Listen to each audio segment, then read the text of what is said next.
Well, hey, everybody, and welcome back to the Fearless Artist Podcast. I'm your host, Michelle Lynne, and today I'm very happy to have my friend and fellow Canadian, Adam Clarke, on. Adam, welcome. Hey, Michelle.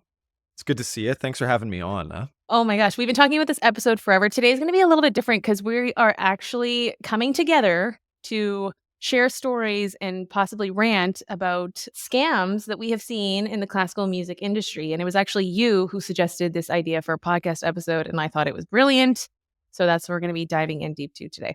Yeah, it's going to be fun. I think we've all had our fair share of people trying to offer us far too much when it seems too good to be true. And I guess it's worth taking a look at that, right? So, Yeah, definitely. And I think people don't talk about it so much openly. And I think this is a great place to start the conversations and also kind of make sure we've got each other's backs in the sense of, hey, are you aware that this is a thing? Don't buy into this lie.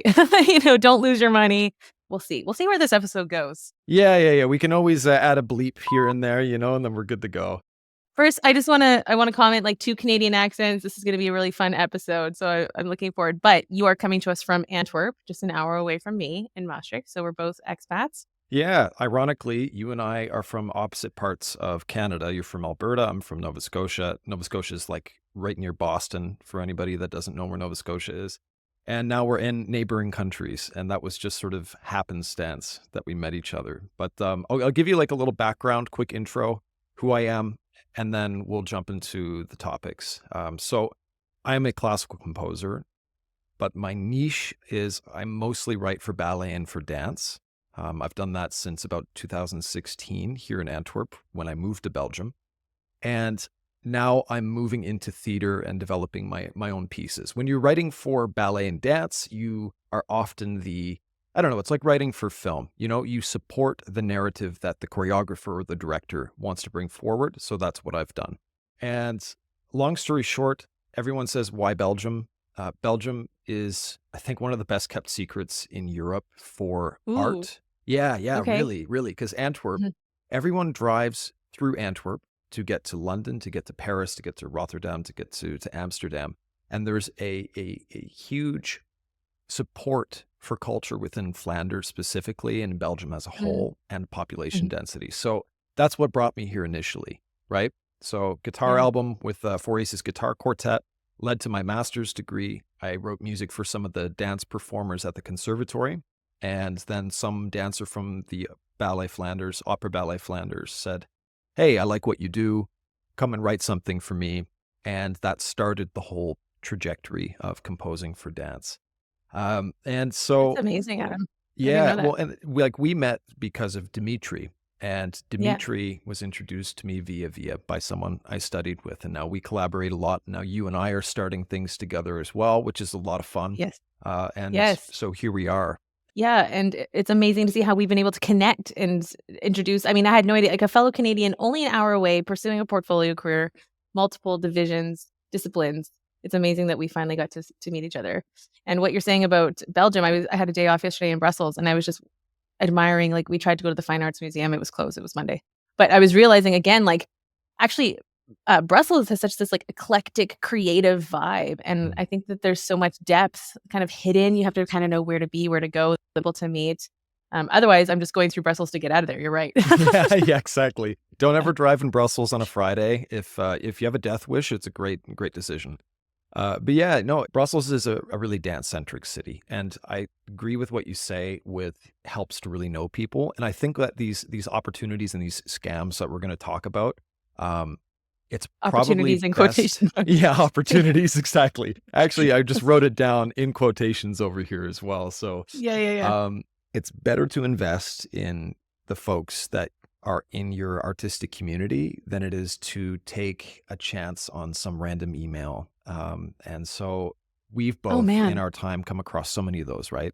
I mean, just briefly, like we love hearing about how careers open up as we take action. So it's incredible that you committed to coming over, you did your masters, and then somebody says, "Hey, I like what you do. Let me introduce you to this whole new world for you," right? And now that's become like a major part of your career. And I think the second part of this episode, we want to talk about grant writing, which is something that you are like superly highly skilled in. And I really appreciated how you told me you developed that skill to facilitate your creative pursuits projects. And I just thought that is the fearless attitude 101. I love hearing about people taking action like that. Like, oh, we need money to fund the project. Yeah. Okay, I'll learn how to write grants really well. It's like, wow, that is such a victorious mindset, action taking. I love hearing that. We're not victims. We just figure it out. We get her done. My We get her Canadian done. accent is coming out. Yeah, we get her done. We get her done. Oh my gosh, I'm excited. Okay, so Adam, please, you pitched me actually this idea last summer already. You sent me a voicemail, a ranty voice message Yeah, about ranty. something that happened to you, which I love receiving ranty voice messages. So please, can you walk us through what happened? Yeah, this one's good fun. At first, when you run into these opportunities, you get I used to get upset, but now I just kind of have fun with them because I've been able to identify them, and I think it really helps to be able to read through and poke some fun at it, right? And so I Right. got an email It's like when from the telescammers call and you're like trying to keep them on the line as long as yeah, possible, right? you put Yeah. the phone Okay. inside of a dish and you hit it with a spoon, that sort of a thing, you know? Good. Um, no, I got an email last summer, and I Yeah. think Dimitri also got an email from them at what point, and I think I they did as well. were yeah, all of us, I think, right? And Yeah, they're like, "We will yeah. represent you. We're a company based in Switzerland, and Yes. what we want to do is, we're gonna just talk to theater houses across Europe, and we really love your vision, blah blah blah. Could you have time for an hour-long call?" And I'm like, "Oh, I'm open to just have the call." I was curious, right? Um, Yeah. of course, it felt very scammy at first, but I wanted to Mhm. see who these Mhm. people were, and they actually got on Yeah. the phone call with me, It's like a Zoom, and I was chatting with them, and they said, "Yeah, so you read through the contract and blah, blah, blah, and, there's no guarantees, but, we will do our very best to sell whatever your work is." And the first thing I asked them is like, "So what do you know about me?" They did a Mm. very good job at actually researching who I was and what I do. Okay. So Okay. that was a yellow flag, we'll say. But the Okay. next thing was the CEO of this company was speaking to me, and I said, "So, okay, so your friend here is from Romania, your colleague here is from Romania. Oh, I love Bucharest, spent a lot of time there. So where are you from? Are you also from Romania?" And she's like, "No, no, I'm from London. I grew up in London." And it's like, "Uh-huh. Uh-huh." She spoke with a very thick Eastern European accent. So it was like I Right. was like, "Okay, this is hilarious." And so I said, "Okay, just send the contract. I want to see what it looks like." And they had a clause in there that was like, "You have to pay us a fee, I think every quarter for us Yeah. we'll guarantee we'll call these people, but we guarantee no results. And any Yeah. work that you do for the next 5 years, you need to pay a percentage to us." Insane. Yeah. And that's work that they don't necessarily get you, just anything that you do. Yeah. So that's why it's important to read through your contracts, right? But I just wanted to go into depth, and see where it went. I don't know what the experience is like for you. Did you I just had the very similar email. I remember it being flattering, like, "Oh, we have found you and we love what you're doing, and then we would love to represent you." And I mean, I think that they know how to play into your emotions because most musicians feel isolated and we feel alone and we just want someone to do the work for us. I mean, we have people on our membership and they're like, "I'm spending more time on my computer than at my instrument. It's pissing me off." So when you have someone write you and they're like, "Listen, we will pitch 10 concert venues for you per month." I think they said I would pay 200 a month or something. Like they had different packages that they were offering me. Mhm. And I looked into it, I searched their website and stuff. I'm like, cause maybe this is something that's worth investing in. Cause if they book you a gig, like the fee's higher than 200, okay, boom, this is ROI. Like this is how it works. But then you start digging in, talking to people. Have you got this email? Yeah. Okay. We all got it. Okay, fine. Of course, they need to pitch multiple musicians, but then you look at the roster of artists that they have. This is something else that they'll do. They don't send a tailored, personalized pitch to a venue saying, "Hey, this artist, Adam, has this specific theater productions coming up that would fit because XYZ." They're not really working to create this kind of collaboration.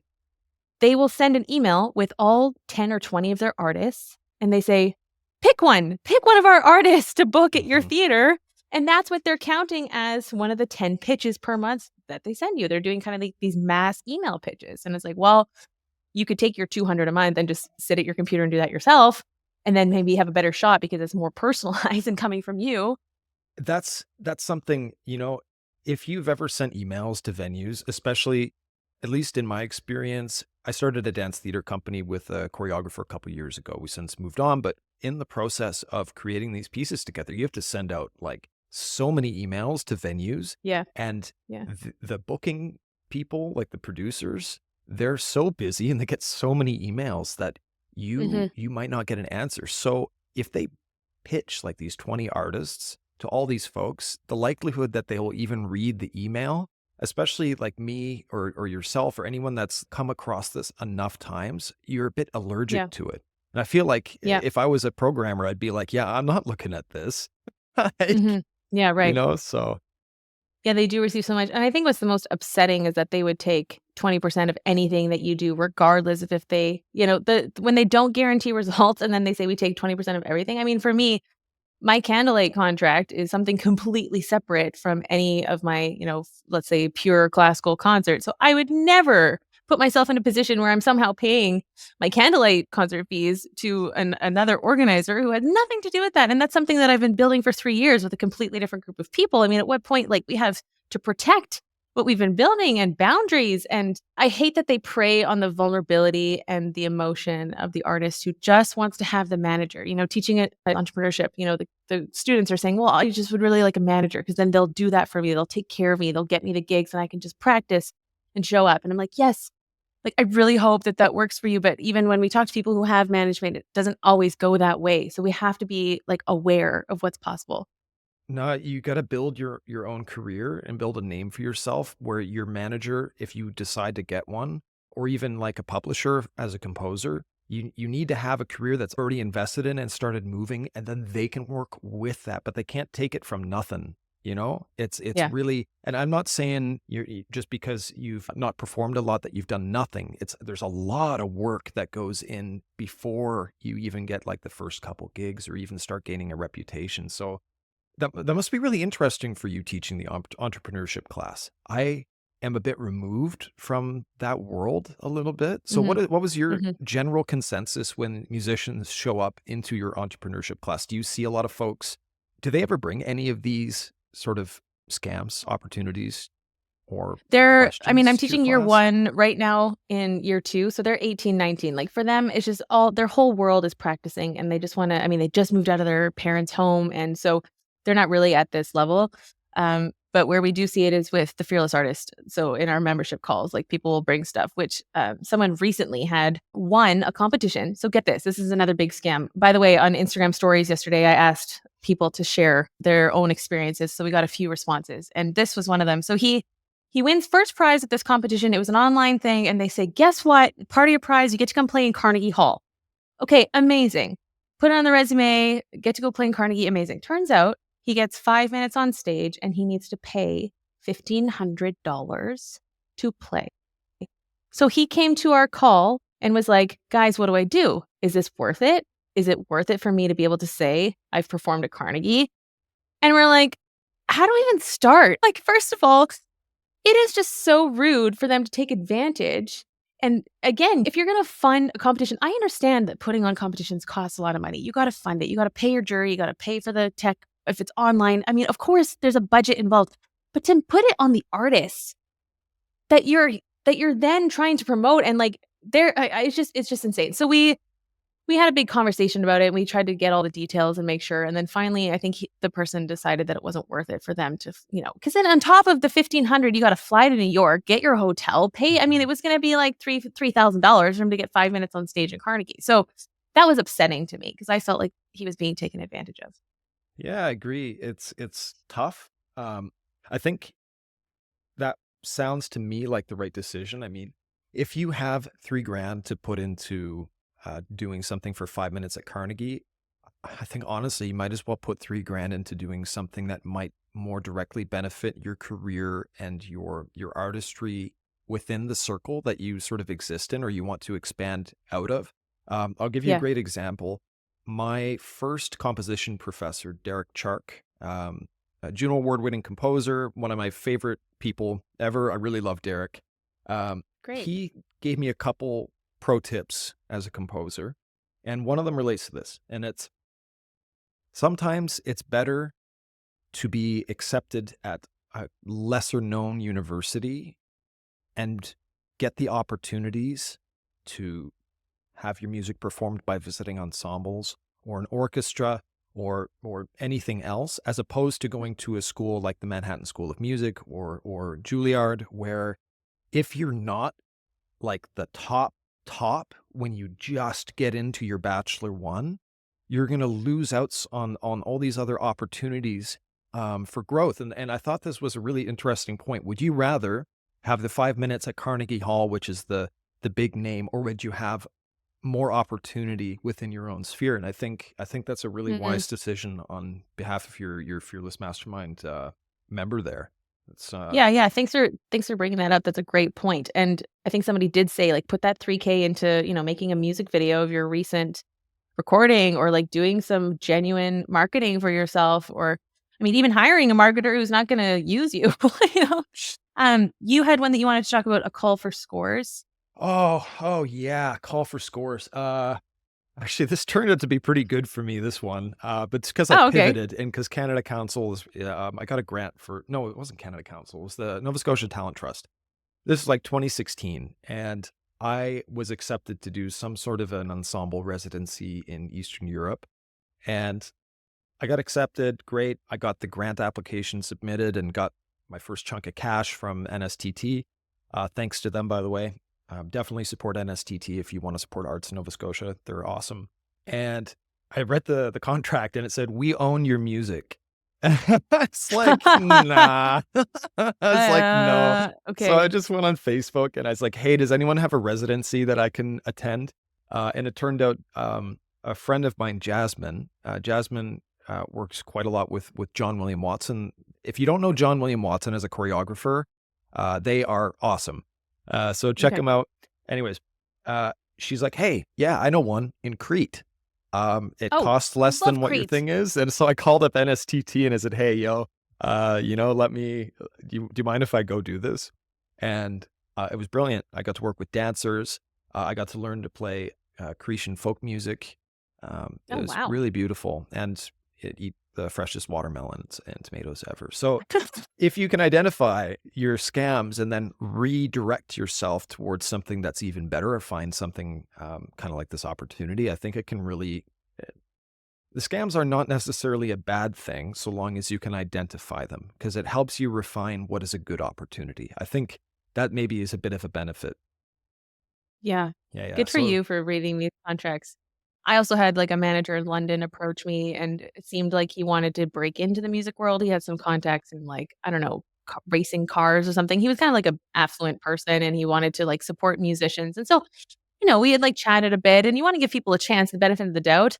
And then he sent over the contract, and it was just like, again, take each of anything that I did, including, like, photo shoots, modeling opportunities, singing, as well as piano, and it's like, "Whoa, whoa, like, you were telling me you were gonna get me some piano concerts in London. You have nothing to do with, like, my dress brand deal, or, like, my original songs that I'm performing. Like, how is this?" Everything kinda gets conglomerated, and then unless you're like you're saying, "We own your music." Excuse me? Like, where did yeah, this you're like, come nah. like, no, you don't. No, you don't, right. Okay, here's another one that I think comes through a lot, and it's the dead husband piano scam. Have you heard Yeah. about it? I'll just read the email. Okay, "Hello, no name. I hope this finds you well. I'm a widow whose husband had a passion for music but never went pro." So sad. "I have a Yamaha grand piano belonging to my late husband." By the way, husband is capitalized every single time. I don't know why. For adoption. She wants someone to adopt her husband's piano. "I'm looking to give away my late husband," again, all caps, "grand piano to a loving home music school. Just let me know if you would like to have the piano or know anyone who would appreciate the instrument. I look forward to hearing from you. Where city are you?" Kind regard. Where city are you? So, Indeed. where city are you? Where city? I So city am anyway, Antwerp. Yeah. Yeah. yeah, exactly. I think so what I've understood is they offer to send you this piano, and then they ask for you to pay the shipping or something, and so you Mm. send them the shipping costs, and then either they ghost you. Another one is that you, like, overpay them somehow, and then they're like, "Oh, we're gonna send you the money back," but then they never send you, or no, sorry, it's that they send you the fee. That's the birthday kid song scam, which is the next one that I have. So, they'll say, hi, I love your music. Can you write a song for my son? His birthday is next week. I went through your page. I think I just fell in love with your music. I would just love a simple birthday song which has his name in it. I would pay you $200 if that's okay. And so you're like, you check the profile, there's some pictures. Okay, he wants to write his kid a birthday song. That's kind of nice. Support young artists. Okay, and again, and so the scam is that he would overpay the $200. He would send 400 or something. And then he Yeah. would say, "Oh, can you send me back the the too much amount that I paid, 200?" And then the initial 400 payment just wouldn't go through or he would block it or whatever. So then you're out Yeah. $200. So those two things, and it's kind of obvious to musicians, I think. However, like they also sent that email to my church. And so my poor sweet secretary emailed me. She's like, "Oh, Michelle, like, look, they want to donate a piano to our church." I'm like, Oh "No, they no. don't. Oh No, they no. Oh don't." no. Yeah. Yeah, yeah, I yeah. saw one yesterday. Okay, this one is a gray zone. So it might not be a scam per se, and I don't think it necessarily is, but I think it is something to be weary of. And you might better invest your money elsewhere. So, singer from Belgium, friend of mine, went to a competition, some singing competition in another European country that will remain unnamed. And there are several hundred applicants that are accepted there, not just chosen to show up, but 400 of, I don't know, however X many people that applied in the first place with an application fee of 120 euros. And Yikes. they choose 20 Okay. people out of those 400 who are going to be the, I don't know, the winning sopranos or tenors or whatever, whomever's singing. And my more skeptical side thinks if there's a competition that's worth doing, they would have a lower application fee. Like 30 euros is something that I can get behind because, of course, competitions do have their costs and you do need to cover it. However, I think an exorbitant fee like $120 a person, I feel like it's Mhm. just a fundraising round. And Mhm. I could be wrong, right? So don't take Mhm. this for gospel.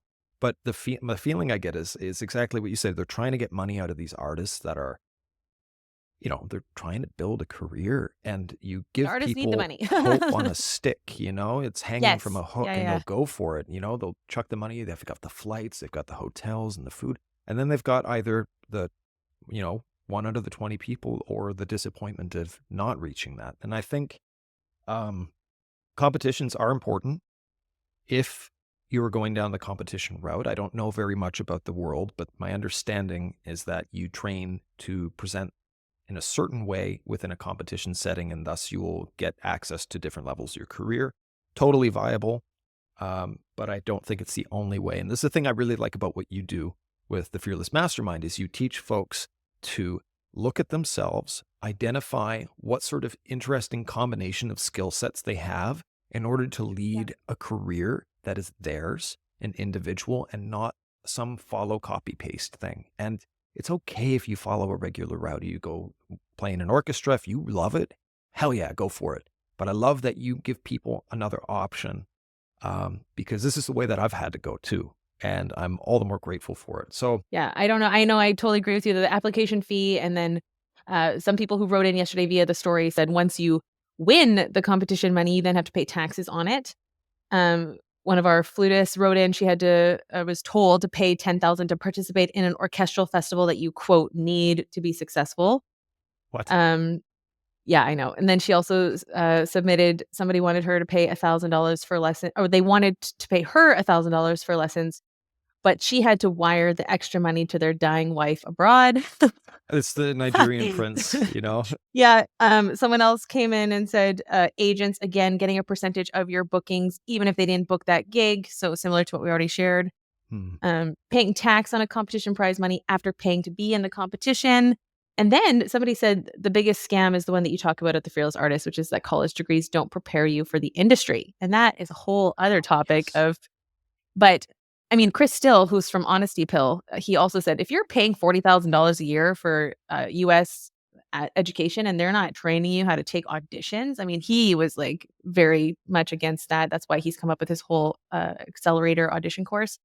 But also for us, like, if they're going to shoot you out into the world and don't tell you what it's going to be like on the other side or like help prepare you to earn income, and then they just come back with numbers of like, oh yeah, the most musicians are at poverty level after finishing their degree. It's like, yeah, well, you need to help prepare your students, of course, like conservatories have so much to teach us already with like actually just being skilled at our instruments. I mean, it's a Mhm. lifelong quest, of course, but also there should be like a sense of responsibility of we need to prepare them to actually be able to earn a living so that they can continue doing this thing that they're paying for.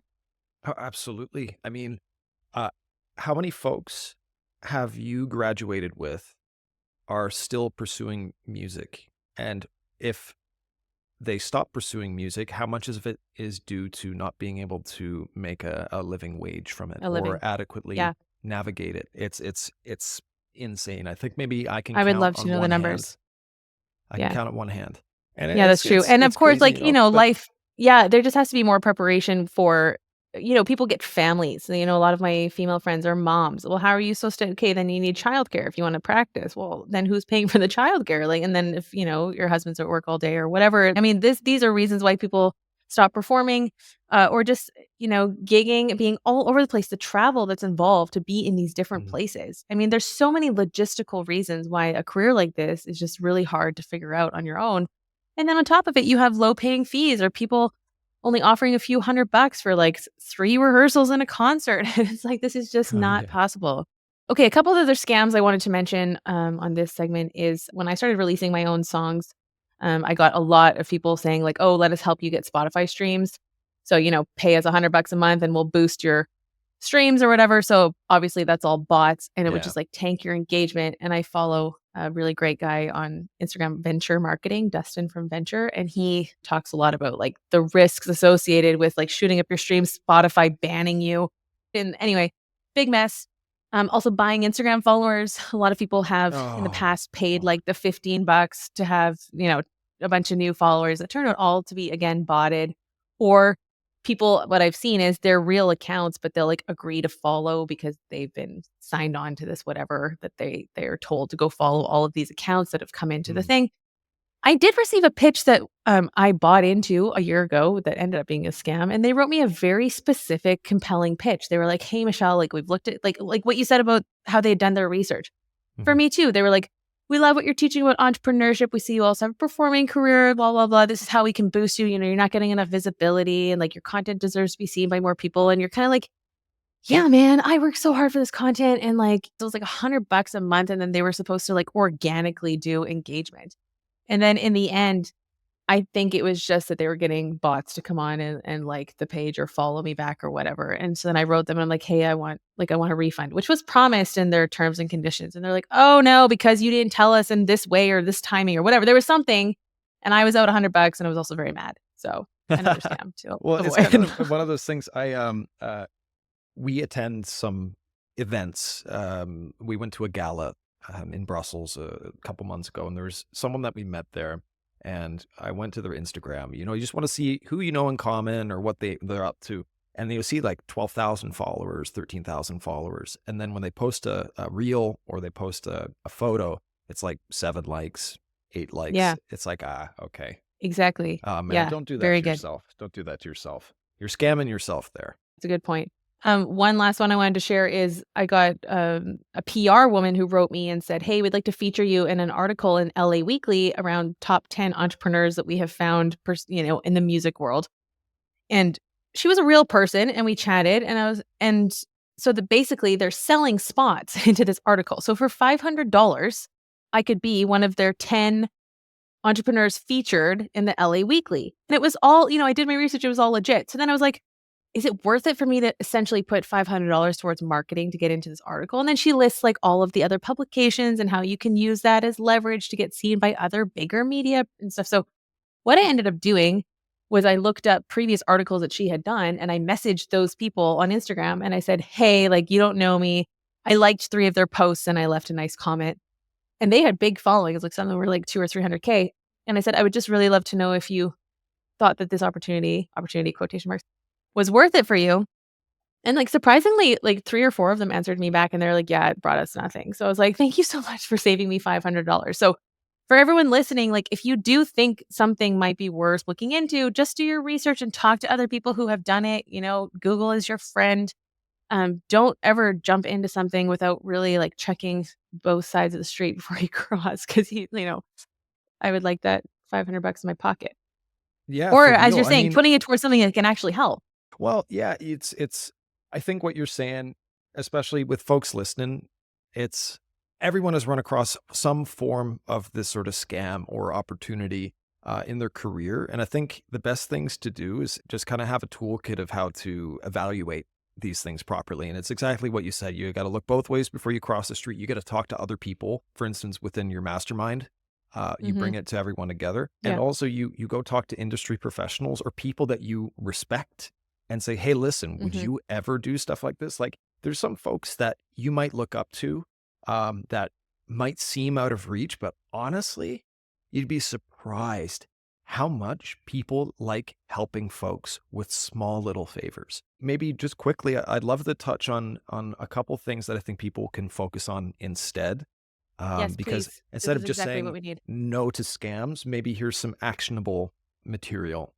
There's a couple big things. The number one thing for me, aside from being proficient at whatever your practice is, whether it's composing or playing piano, is showing up. And what do I mean by showing up is these people that you want to work with, they need to see that you're active in the scene. So this is like Mm. I grew up playing heavy metal, and heavy metal scene was you knew each Yes. other and you got introductions to people because, oh yeah, this band, yeah, they opened for us down in Berwick. So we'll bring them up to Halifax, and I think this thing still happens today. And I actively practice this, eh? So like there's a Okay. co-production I want to have with a venue here. I haven't been to a show at the venue in a while and I need to ask them for something. And so it would be kind of rude for me, my personal feeling, if I was just be like, yo, give me a letter of intent. I haven't seen one of your shows in forever. So you go to a show, you interact with them again, you show that you're Yes. actually genuinely invested in what they Yes. do. And then you can ask and say, hey, listen, so by the way, we talked about doing a co-production for this thing, blah, blah, blah, blah, blah. So that part of showing up, people know who you are. They trust me. They talk about you and ask questions with people that are related to them that they already trust and have worked with forever. The next thing I would say is you have to start your own projects. I was fortunate enough to grow up with a mom who was an entrepreneur. She ran her own business as a career counselor out of our house, and she was very successful. And when we were first starting as a band playing heavy metal, I was 13 or 14, and we wanted to record a demo. And what she did was instead of just bankrolling it, because she could have put like $1,000 in and, whatever, she gave us her time.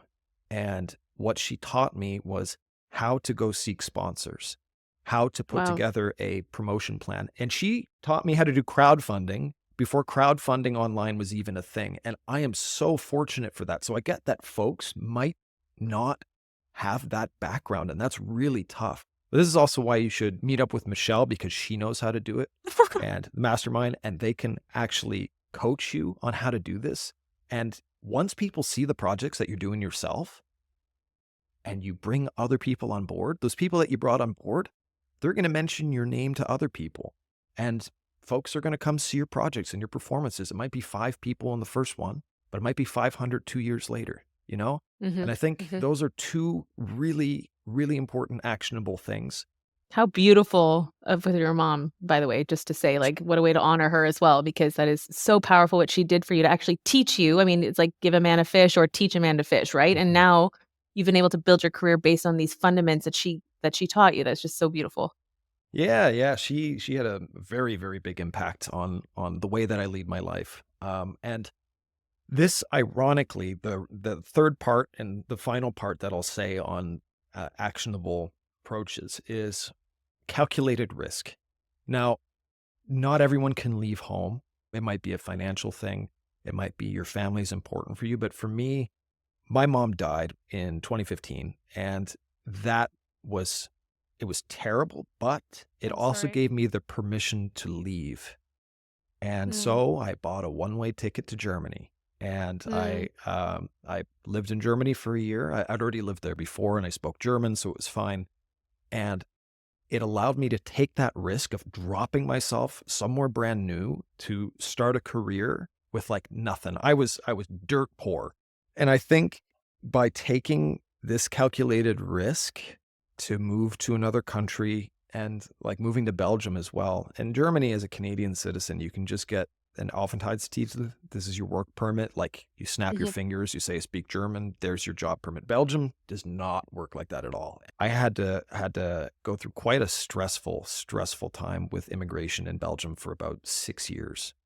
It was I could only be self-employed as a composer. Mm, mhm. And so by being forced through circumstance to be successful in some way, you have to prove a certain amount of money.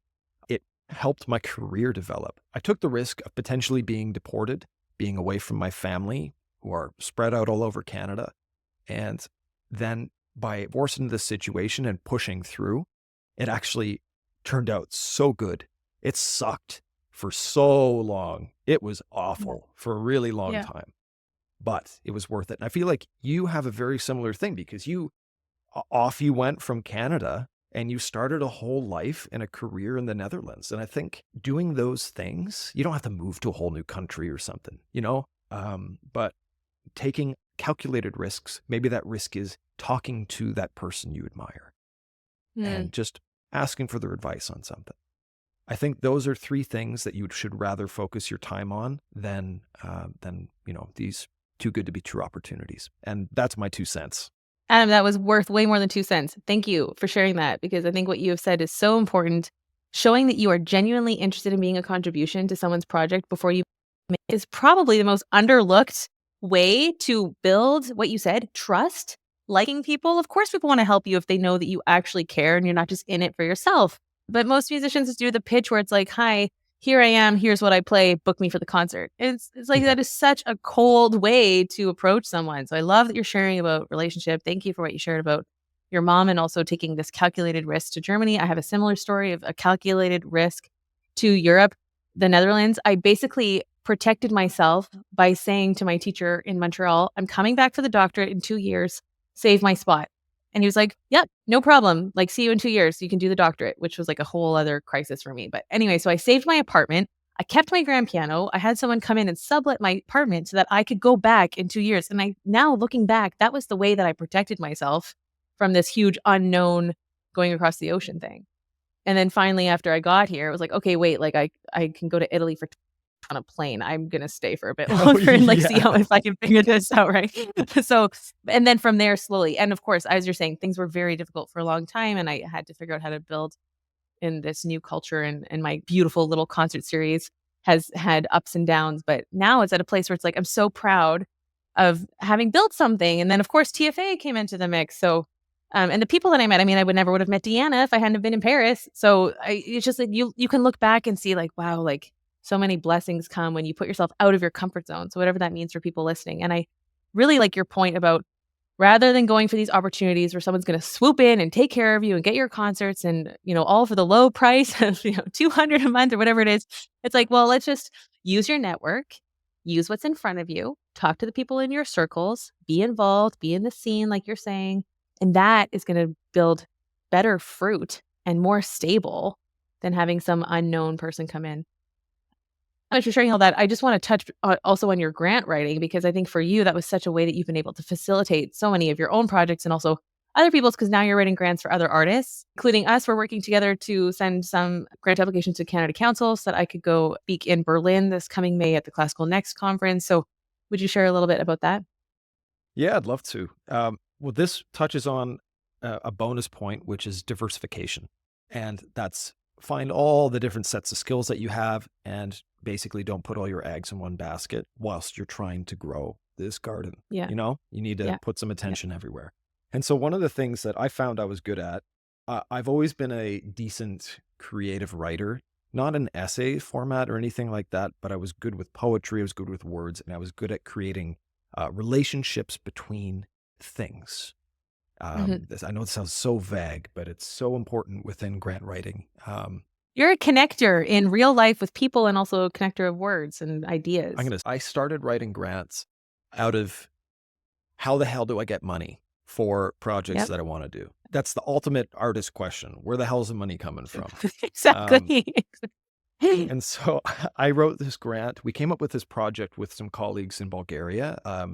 Miko, a cellist friend of mine, so he brought me out to Bulgaria for a project, wrote a piece, and over dinner in Sofia, me and our colleagues, so me, Miko, Edgar, Bogdan, Angelina, said, hey, Adam, you play bagpipes, yeah? And I'm like, yeah, I play bagpipes. On the Bulgarian bagpipes, the Gaida. Oh, that's a pretty cool connection. What if we did a project where we, hired 3 composers and did some sort of a cross-cultural thing? And so we created something called Est-West, East-West.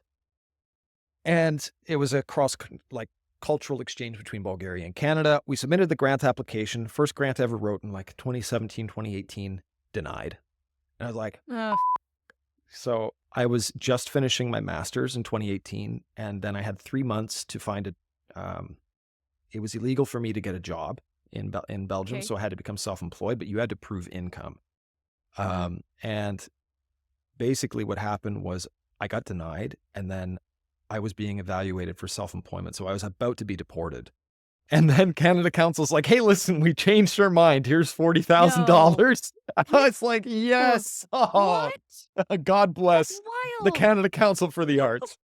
They changed their So, mind? I've never heard of that yeah, I before. think someone wasn't able to go through with their grant. So how it works is like you submit a bunch of grants, then they choose a bunch of them that meet the criteria, and then there's a ranking system. We can fund 10, and if you're number 11, well, and so I Okay. think we were Yeah. number 11, and then 10 was like, whoops, I can't do this, and so we became number 10. Okay.